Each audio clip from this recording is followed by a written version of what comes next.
My name is Mark, and I'm an addict. So I wrote extensive notes for today. Basically, it's something that I've often done when I've been in this kind of role or whatever before, is forget to thank the committee for inviting me, because I just sort of get started and then I finish going, what hell happened to the time? Thank you very much for this opportunity. A couple people chuckled. So often they refer to the Sunday or closing speaker as a spiritual speaker, and that just seems such a weird concept for me, but oh well. Thursday's SPAD reading, I'm just going to read a little bit from it. Living Clean describes recovery like a spiral staircase. Again and again, we come to the same view, only each time we are seeing it from a different perspective. One member shared with a laugh, my staircase feels more like one of those trippy optical illusion paintings where the stairs circle back on each other and the laws of physics don't apply. You know, I was thinking of the M.C. Escher, I think it's called Reality, for that reason. But anyways, I'm Mark, I'm an addict, I've said that again. Some of the speakers and some of the people I've seen here this weekend, it's been emotional. Bob S., who shared yesterday at noon, is one of the predecessors. I can remember serving on Region with him in '92, and I looked at him and was admired by like how he treated stuff, and felt also, you know, he was pretty smart and he had this way of dealing with people and he didn't sugarcoat shit, so I appreciated that. I'd lost track of him as to where he was at after early up in BC when I heard stories and that, so it was really cool to see you here again. And yeah, thank you for sharing yesterday, and thank you for what you did in getting this region functioning where it is. You know, another one was Diane, and I had the opportunity to meet her about the same time, and over the years I always sort of connected and have somebody been around and keep coming back to acknowledge, and Dave and Ian and that, and others who've come before me. Yeah, there's not a lot left in Ontario or around Canada. You know, my clean date's January 26, 1987.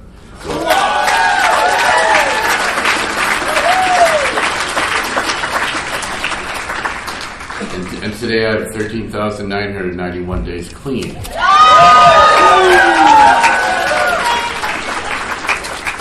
And I kind of checked that number because I knew it was getting close to 14,000, so my ego said, fuck, wouldn't that be cool if you could say that at the convention?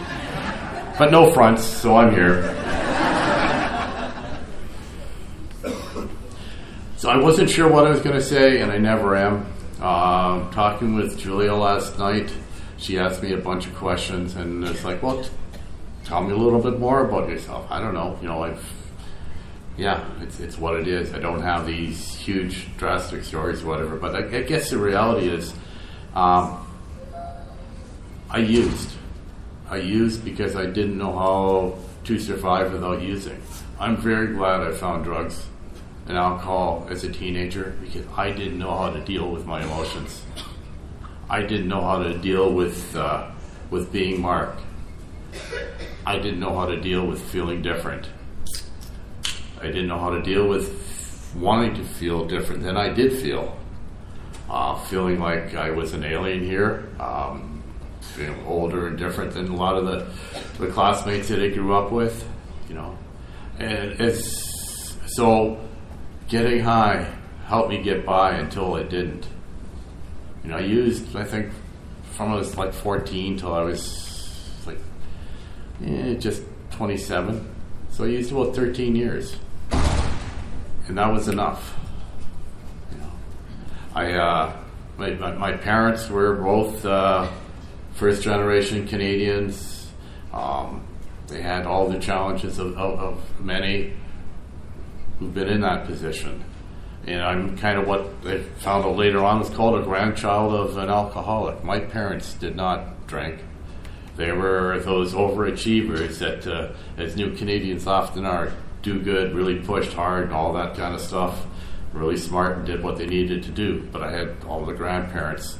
3 were alcoholics, and the 4th was in and out of a mental institution for years. So, this disease of addiction showed up again in me, and that's life. Yeah, growing up along the way, whether it's my mother or my father, both had spent time being sick. And father, a bunch of time, he had his they did the last rites. He didn't know he was going to survive, but he did. And so there was time spent in hospitals. I don't really have much memory of it, but I know, or I've been told, and I have no reason to doubt the stories of spending Easters and different stretches of time visiting him in hospitals as they're trying different surgeries, etc. But he survived that. Just recently I talked to my godfather, and he said, yeah, your father was never the same after that. He went from being this kind of personality to that kind of personality, maybe that near-death experience, and your parents' relationship changed. It was to the point where I've talked to a lot of people who, their parents are addicts or alcoholics, and they were afraid to bring friends over because they never knew what was going to happen. That was me, because of their arguing intentions and that. So it was best for me. I needed to get away. I didn't find it comfortable to be there because I never knew what I would find out when I got home or when friends were there.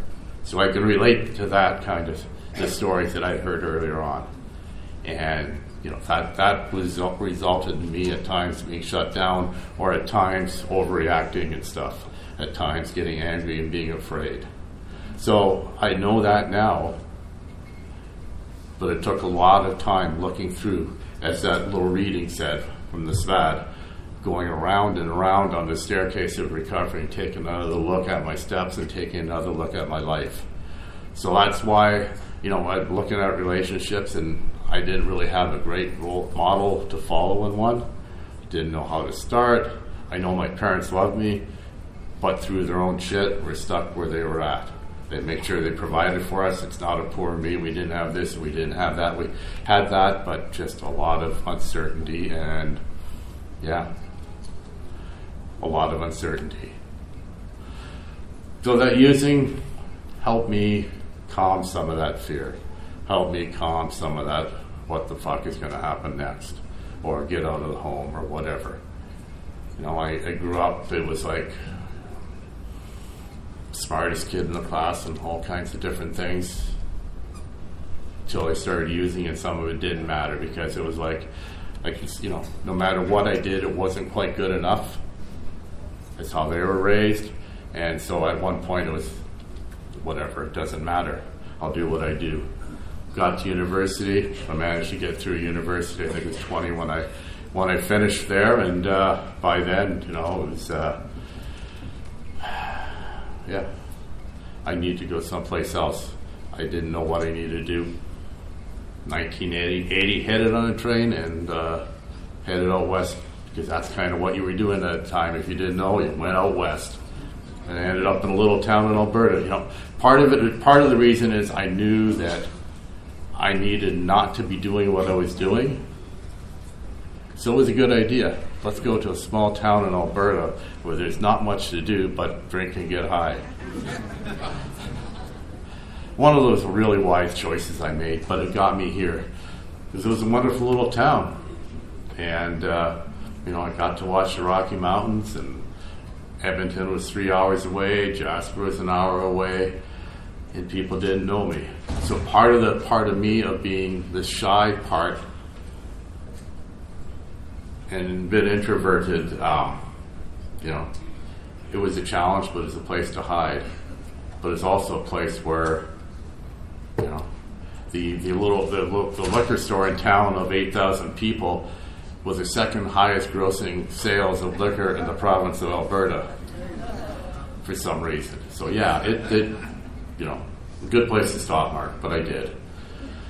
Yeah, spent a few years there working in a mill, making lots of money, being a good union member and good, protester, and fight this and screw the big guy and the nasty corporation, and on and on and on, and just another reason to to fight and argue and whatever. And that lasted a few years. The addiction came with a full force. I worked in such a way that I had 4 days on and 4 days to party, 4 nights, 4 days to party. And that's kind of how my addiction was and how my using was. And along the way, I looked at me being a good union radical guy. They offered me a salary job. Health and safety, what else but a good addict do but look after people? Being given the option to say to somebody, yeah, it's safe to go on that tower or in that vessel, etc. Whatever. It's part of my dual life of living one way, having these skills, but also being an addict. And it was a weird thing. I sat there and did the sensible thing, a little XY chart about why maybe I should take the job or not. And really, some might have thought it would be a great career move or great opportunity for management. The only reason I took the job was I wouldn't be able to afford the cocaine. I was going to be taking $25,000 to $30,000 a year cut, and that was it. And how I got there, I guess it was just that beginning of the end of my using and the beginning of the end of the acknowledgement that needed to change. It was weird how that happened. And then they paid me a whole bunch of money once I took the job to switch from the union to management, and you know where that went. Yeah, took a few more months. By Christmas of that year, it was another Christmas coming, and it was going to get ready for the Christmas and the partying. So after a few years of living in a little town and just doing what we did with everybody, Christmas celebration went from Christmas supper to Christmas lunch, because by then you just get too wasted, to now just do the meal on Christmas Eve, because God knows what shape you're going to be in for Christmas Day. So that's what we did. And opened a present I'd gotten from my sister. Early in the year, I flew my sister out. She'd had a relationship ended, and we went to Expo 86 and stuff like that, and she got to see some of my active addiction. Living 4,700 kilometers away, I wasn't part of the family. A couple times I visited and regular phone calls, but it was a good place to be distant, so they would see Mark on a regular basis, a mess. So she sends this little, put together a little picture album. Bunch of pictures from growing up and stuff, and thank you for taking her out to Expo 86, and a little note at the back, I still have the book. It's like, these pictures are there to remind you of when you seem to be happier, of when you seem to have had enjoyed your life more, just as a reminder. And that fucked me up. It's like, hit these chords and where I'm at, and it messed me up. And then Christmas Day, I read a novel. And the novel is one that's like a police detective, where the detective is, one of us, and he's trying to stop. His was trying to stop drinking. He'd do his little work, and then he'd show up at an AA meeting and wander away. And the author had reached inside my brain about wanting to stop, feeling like shit, still on the good job, having all this stuff, but not having, in my case, Mark, and being lost and not knowing what to do and how to do this. And the book ends by him identifying as an alcoholic and saying, I need help. I didn't sleep for a day or so and went into work. It was after the 2-day break, and said to the little Irish, I needed to say that, but just Geraldine, the Irish occupational health nurse that worked across the hall from me, and I said, Geraldine, I need help. What do you mean? Well, I have a problem with alcohol and drugs. And she just said in this wonderful little voice, no, Mark, no you don't. I would know. Geraldine, why would I be asking for help? Why would I have dropped a couple $1,000s at Christmas Eve on cocaine, etc.? No, Mark, you didn't do that. Geraldine, it's not April Fool's. Yeah, I need help. And that was the beginning of the end, or that was that next step in the end. Off to treatment center a few weeks later. And that's how January 26, 1987 became my clean date. It was weird, I guess, yeah.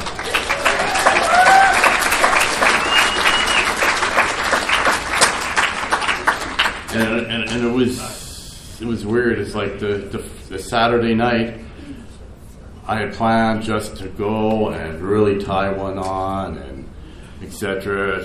Sitting in the bar with a buddy waiting before others did. Got to my third drink and I said, I can't do this anymore. And I walked away. And that was it. And I guess smoked a shitty joint the next day. And there was that. And it's like, I can't do this either. So for me, maybe that's why that's the last time I used, and there's never a relapse after that, just for today, that I was done. I had, it was nobody else telling me I couldn't. I was just done. I knew it. So, off to treatment center and all kind of stuff, and in there, I had a good mind, smart person, and it was like interesting being told by one gentleman who was about his fifth or sixth treatment center in the last 2 years, he goes, don't memorize his readings, just listen. Don't.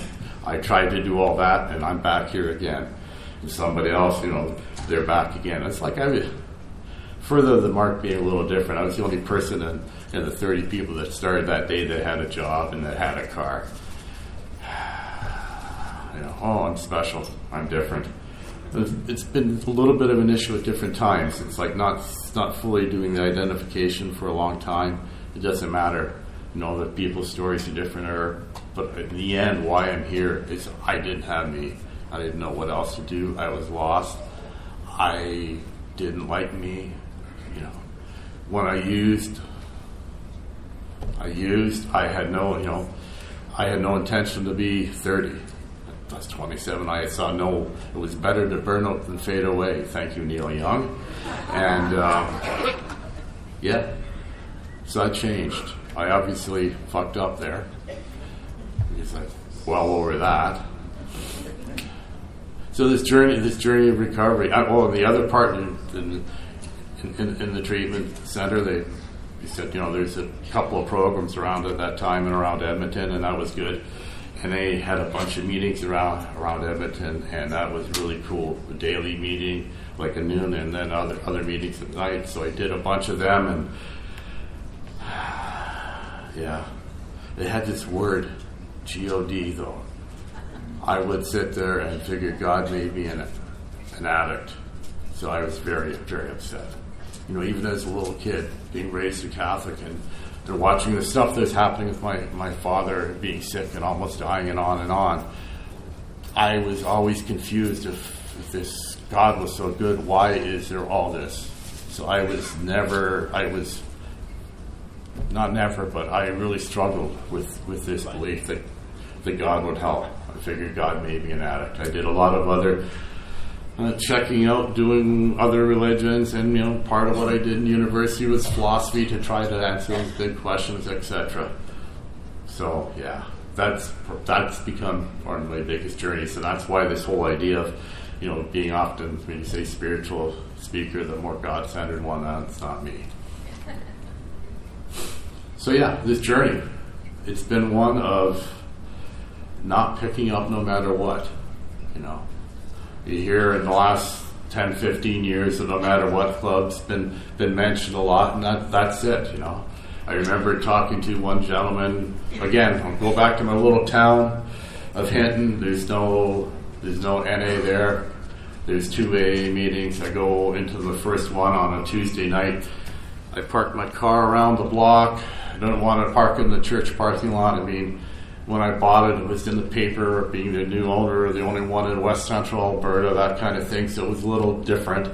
So I didn't want it parked in the parking lot of a church, and had no problem leaving at the bar for a couple of days. But at the church parking lot, no. And I go walking up to the door, and the gentleman that greets me, I'm looking at him going, oh no. It was Terry. He was, again, small town. He was one of the 2 cab drivers in the town. He'd been driving me home for 7 years. I looked at him and he says, welcome, Mark. We've been waiting for you in this very deep Sam-like voice, deep and rough. I looked at him and said, I guess I won't be able to say I wasn't that bad. And he just said, nope. And I go inside and I see a couple other people that had disappeared from the bars over the last few years, and I wondered what had happened to them, and there they were. It's like, okay. So anyways, that was that. That was my introduction, and okay, it was like, A little bit later, I see a gentleman at a meeting, and it's when a lot of the men would wear suit and ties, and the older women would wear dresses to meetings and stuff like that. Again, small town Alberta, it was weird. It was weird, anyways. And I could see him, and he's just celebrating 10 years and went to congratulate you. And he heard reference to this yesterday as well. How did you do it?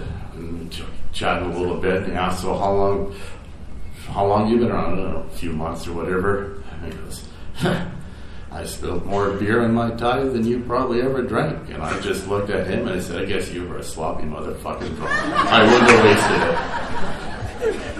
So, anyways, and he said, well, you haven't done this yet. You lose a job? No. Did you get divorced? No. You've been to jail? No. None of those things. Oh.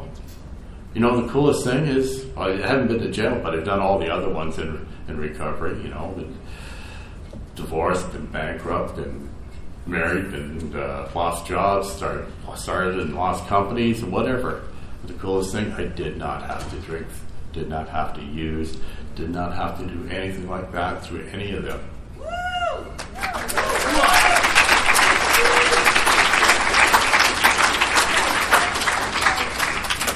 I've had body parts changed.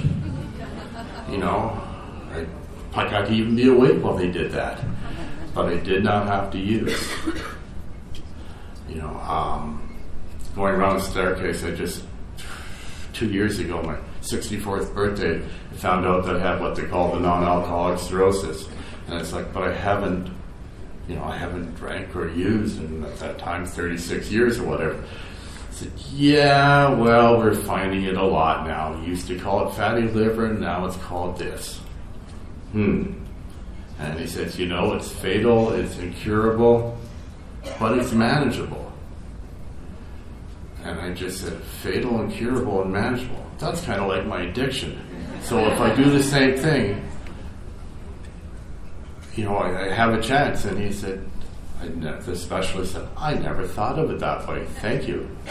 We talked about that for a little bit. And so, I have another fatal illness that is manageable. It just means I need to take care of myself, not do certain things. Geez, sounds a lot like addiction and recovery, and make changes. A lot like addiction and recovery. So that's kind of a cool thing. So yeah, we can use this program in all kinds of different ways and be thankful for it. So this past, I've lived life. I've done lots of different things. I have lots of friends. I have a couple of friends in the front row that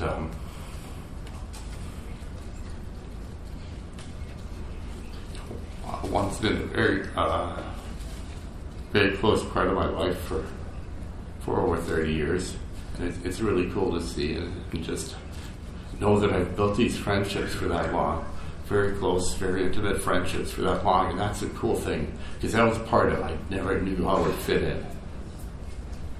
Part of the using was so I could find some place to fit in. And I found that through Narcotics Anonymous. I found people talk about my people, and that's okay. It's a place I don't have to love any of you. I need to respect why you're here. And because of that respect, holy shit, 5 minutes left. I got to be here. This year, did another set of steps. and I'm not sure how many I've done, but in that and going to the fourth step and doing all the writing and looking at all the the defects, etc. I got to this place and work and talking through this with the guys doing the steps with and my sponsor is like, the exact nature of my wrongs wasn't all this other stuff. It basically gets down to a lack of faith for me. If I reduce because there's a lack of faith. I get upset, I get angry, I get greed, I have all kinds of other things that we often put down as the exact nature. For me, it became one of a lack of faith that thinks it'd be okay. No matter, for me, it's a no matter what, and that's where I am now. So looking at that nature, and then when I try to take control of things, it's because I don't have the faith that it'll be okay. It's not so much that I have a faith in a God. I just know it doesn't need to be in me. It's that there's something, and it's not me, but that things will be okay. And that's a cool thing to get to now. I can ask for help from others, or I can try to let go of stuff within me, and that things will be okay. And that's where that faith comes in so much. So it makes it easy to be here. I recently retired from a job that I've been doing at a community center in Guelph, and it did a couple things for me. One, seeing active addiction and mental health on a daily basis and learning even more about all I can do is try to offer people a safe place to be and the respect, because it's like when we watch people, that's about all we can do. Try to open our doors, give people a place to come.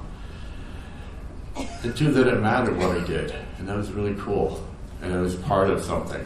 So I thought to stop doing that, and my life has gotten even busier somehow. I don't know, others that have retired, it's like, how do you do this? Get to look around off that staircase and take another look at what and where I want to go. I'm really glad for the community that I'm in, both the community of Narcotics Anonymous and the community that I have in Guelph of people that I'm part of. Thanks, Jen. That I found this home, and that I know what I do. If you can say it on a place, that ego or whatever, that it matters. That it matters that I'm part of. Because being a part of it is all I really wanted to do, and I got to learn that by going through the steps, taking a chance, reaching out, and showing up no matter what.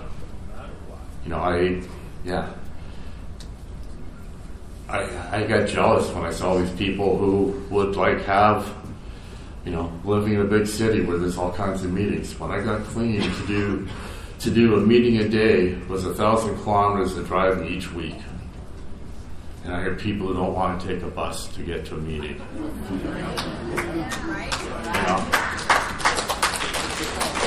Go to the meeting, get there, it'll make a difference. Don't pick up no matter what. Thank you very much.